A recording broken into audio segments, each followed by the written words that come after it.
This is lecture 2 for week 7 of CS 1030. And in this very short lecture, we're going to start looking at the concept of representing negative numbers in binary.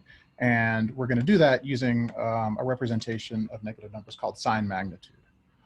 So let's look at how we represent negative numbers in decimal. What we do is we just put a minus sign in front of the number. So that's easy. Everybody understands it. So let's look at trying to adapt that idea for binary, but do something similar in binary. And what we don't want to do is add a symbol to our binary numbers. Remember, our binary numbers just have the only allowed digits are 0 and 1. What we don't want to do is say the allowed digits are 0, 1, or a negative sign. So what we're going to do is we're going to use a special part of the binary number to represent the sign, and then the rest of the number is going to represent the value. And so basically this idea of splitting a binary number into multiple parts, which mean different things, is something we pretty commonly see in computer programming. And so it's good to sort of get used to this idea. Okay, so the way we're going to do this is we're going to use the highest bit, that is the MSB, or the most significant bit of the binary number to represent the sign. And we're going to say that a 0 sign bit indicates a positive binary number, and a 1 sign bit represents a negative binary number. And so this is going to give us what we call the sign magnitude representation. And so let's look at an 8-bit sign magnitude integer. So if we have the number 10001100, so that's an 8-bit binary number, and the question is, what value does it represent? So what we do is, if that's a sign magnitude number, we first look at the sign bit, which is the most significant bit. That's 1, so we know it's negative. Now the other 7 bits are going to determine the value. Okay, so some zeros and then 1100 represent the value of 12 because it's 8 plus 4. So we have a 7-bit binary number representing 12 and 1 sign bit telling us that it's negative. So the value stored there is negative 12 if we interpret it in base 10. Okay, so if we have a different binary number, and this one has 01010011, the question is, what does this represent? So again, it's an 8-bit sign magnitude number comprised of a sign bit, which is 0 here, so it's positive, and 7 value bits, or 7 magnitude bits. And if we add up the powers of 2 here, we get 83.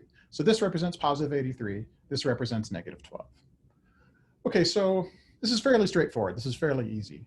You just have to know that the binary number you're looking at is in sign magnitude form. And this gets into sort of a bit of an awkward zone here, where if I ask you what number a binary, what number is represented by 8 binary bits, if I don't tell you whether it's representing only positive numbers or maybe it's representing sign magnitude, there's no way for you to tell. If you know that when I talk to you, I always give you sign magnitude numbers, you can tell, now you know what it is. But in general, you just can't tell. So the sort of larger message here is that the interpretation of binary numbers is something you have to use external information in order to achieve this interpretation. Okay, so again, if we took this 8-bit number and it wasn't a sign magnitude number, it was just a regular positive binary number, the value would not be minus 12, obviously. It'd be something totally different. It'd be 128 plus 12. Okay, so let's look at a problem with sign magnitude numbers. And so there's a little bit of an awkward thing that sign magnitude representation has 2 different ways to say 0. You can have 0, positive 0, which is a binary number that's all zeros, and you could have negative 0, which is the number that has a 1 in the most significant bit and zeros everywhere else.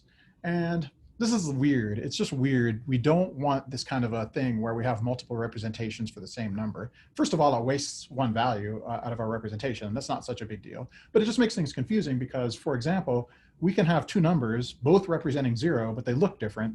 And now anything that compares 2 numbers has to understand this. It has to know about this. It can't just look at the bits. It has to sort of understand that it's a sign magnitude number and do a special sign magnitude comparison if we want to compare 0 and minus 0 to compare equal, which they probably should, but it's not 100% clear whether, it just depends on what we're trying to do.